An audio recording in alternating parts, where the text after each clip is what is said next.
Pero como ocurre con todos los tratamientos, las diferentes personas responden de maneras distintas. Ella encontraba que era un poco tonto. Quiero decir, ella, Clara, como recordarás, es filósofa.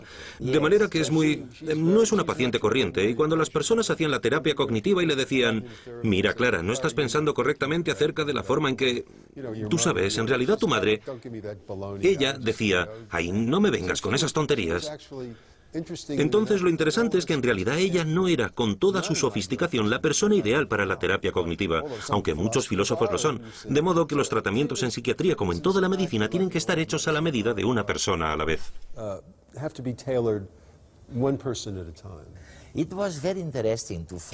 Fue realmente muy interesante seguir el itinerario de Clara. Ella probó algo llamado amitriptilina, ¿no? Sí, sí. ¿Por qué lo probó? Yo se lo di. Le di amitriptilina antes de darle Prozac. Esto tiene una historia. La amitriptilina fue uno de los primeros antidepresivos. Antidepresivos. Sí. El primero de los primeros antidepresivos. En realidad fue descubierto como un antihistamínico. Todos los antidepresivos de los que desciende el Prozac fueron descubiertos como antihistamínicos. En los años 40 había un gran interés en fabricar antihistamínicos para las alergias y para los resfriados. Y una de las cosas que tienen los antihistamínicos es que además te dan un poco de sueño. Algunas personas los toman por la noche para que las ayude a quedarse dormidas. Entonces lo que ocurrió fue que... Y es una larga historia. Los psiquiatras acabaron intentando usar estos fármacos por sus efectos psicológicos, no por sus efectos antihistamínicos. Y se descubrió que entre esos antihistamínicos había algunos que en realidad eran muy buenos antidepresivos. Y uno de ellos fue la amitriptilina.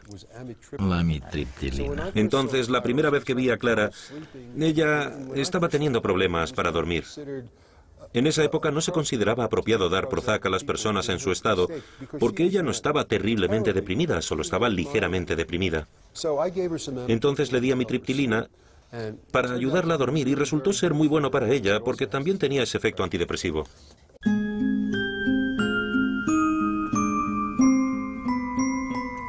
Hay muchos tipos de obsesiones, los que son ordenados, los que van por la calle tienen que decir, tengo que pisar las baldosas rojas o el número de baldosas pares, una sí, una no, ¿no? Luego los que tienen miedo a las enfermedades, los que tienen miedo a la suciedad. Te agarras a la barra del autobús, ¿no? Y tú tienes miedo de que alguien se lo haya podido agarrar antes, y alguien que tuviera suciedad en sus manos. Y luego pues tú tienes miedo, por ejemplo, vas a una cafetería y eres incapaz con las manos, después de haberte bajado del autobús, de comerte una bolsa de patatas con las manos o una tostada o cualquier cosa que tengas que tocar con las manos, porque te da miedo a que al comerte esa cosa tú te puedas infectar de algo. En el fondo es una idea irracional. Entonces pues hace la compulsión, que es lo que tratas de evitar ese comportamiento, y neutraliza la ansiedad que te provoca la obsesión. Te vuelves muy ingenioso, pero digamos que es un arma de doble filo, porque cuando va pasando el tiempo la obsesión se va haciendo mayor y cada vez tienes que hacer más rituales para poder neutralizar la ansiedad. Yo tengo diagnosticado trastorno obsesivo compulsivo. Al principio tú piensas que, vale, que no es una cosa normal, pero bueno, está ahí y está quieta. Pero es que las obsesiones te van invadiendo el día a día y te van minando por dentro. Te dejan un estado anímico depresivo total y los síntomas se suelen ocultar a amigos, se suelen ocultar a la familia por vergüenza. Porque como son irracionales, claro, se lo cuentas a alguien y a lo mejor no se lo cree, ¿no? Las estadísticas dicen que un paciente tarda de media unos 8 años en acudir a un especialista. Yo particularmente siempre he tenido miedo a la suciedad, a las enfermedades. No sé si ha sido casualidad, pero yo me he querido dedicar a esto y sí se pasa mal al principio, ¿no? Porque de hecho en un hospital lo que suele haber son personas enfermas y estás en contacto con sangre, en contacto con jeringuillas, en contacto con material potencialmente infectado, y a la vez es un sufrimiento, pero también a la vez puede ser una terapia, ¿no? Porque tú te expones al miedo y te expones gradualmente. Yo he llegado a ir al médico, por ejemplo, y hacerme una analítica de rutina. He visto abrir delante mía la jeringa y la aguja, y yo he llegado a pensar que esa aguja podía haber sido usada con un paciente anterior, porque a la enfermera se le hubiera olvidado, por ejemplo, tirarla a la basura. Te pones nervioso, se te quita la gana de comer, te pones irascible porque tienes mal humor, te deprimes, te pones triste. Es como una maraña, ¿no? Estás atrapado con la obsesión y no sales de ahí, y por eso en ese caso, justo cuando lleva ya mucho tiempo, yo en ese caso fue cuando decidí acudir al médico.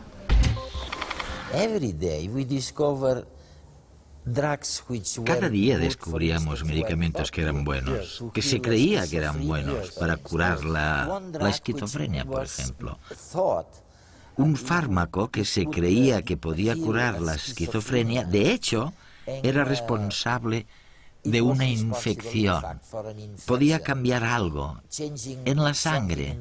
Sí, clozapina, que de hecho es un fármaco estupendo. También tiene un efecto en ciertos glóbulos blancos, de modo que en ciertas personas puede suprimir a los glóbulos blancos y disminuir la respuesta inmunitaria.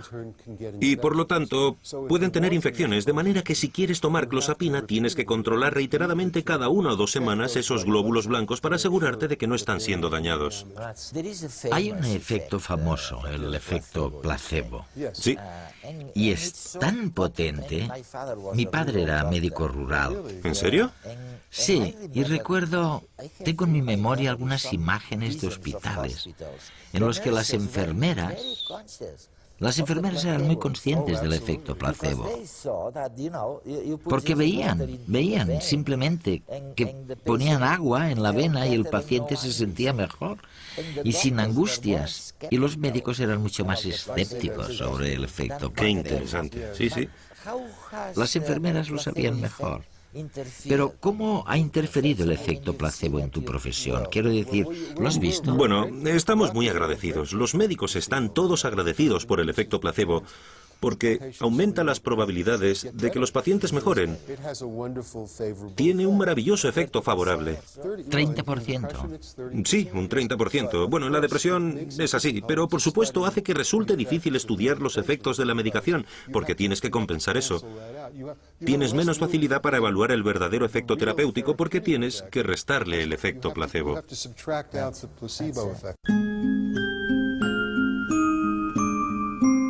Yo acudí hace 5 años así a un psicólogo. En principio tú le cuentas lo que te pasa y en las primeras sesiones, bueno, pues más o menos te van haciendo unos test sobre el nivel de ansiedad que tienes, el nivel de obsesiones, te preguntan y después se llega a un diagnóstico.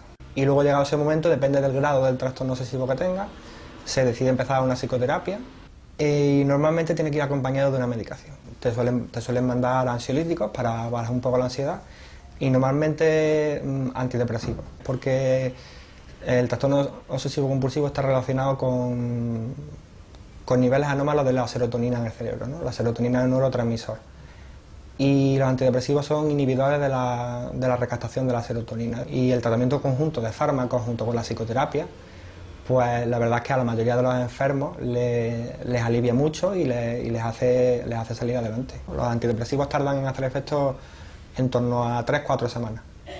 Entonces, desde que empiezas a tomar la medicación hasta que no pase aproximadamente 3 semanas, un mes, depende de la persona, no empiezas a notar los efectos positivos. Esas semanas son complicadas. Tienes problemas del estómago, tienes náuseas, sensación de asco por la comida, te sientes mareado, incluso a veces hay una ansiedad de rebote que se llama. Es decir, que las 2 primeras semanas o 3 primeras semanas lo pasas peor todavía, se agudiza más el problema. Luego ya cuando empieza a hacer efecto la medicación, te sientes bastante mejor.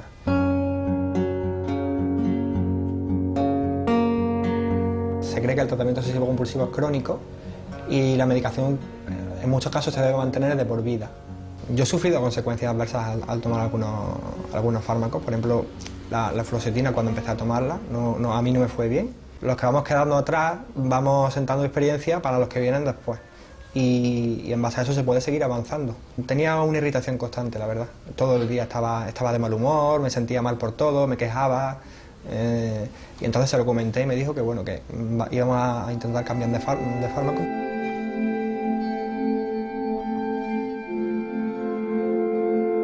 Yo creo que nunca se supera. Y si es verdad que con la medicación lo tienes bastante controlado, tienes que ser como un guerrero, ¿no? Es como un guerrero que está permanentemente vigilante alrededor, para que cualquier enemigo que se acerque, que pueden ser las obsesiones, decirle con un escudo, te quedas aquí quieta y tú en mi cabeza no entras. Y entonces cuando aprendes Lo fundamental es aprender el mecanismo para tú saber cuando tengas una idea, reconocerla y tú quedarte tranquilo. Decir, bueno, tú te has instalado en mi cabeza, vas a estar dando por saco ahí un tiempo,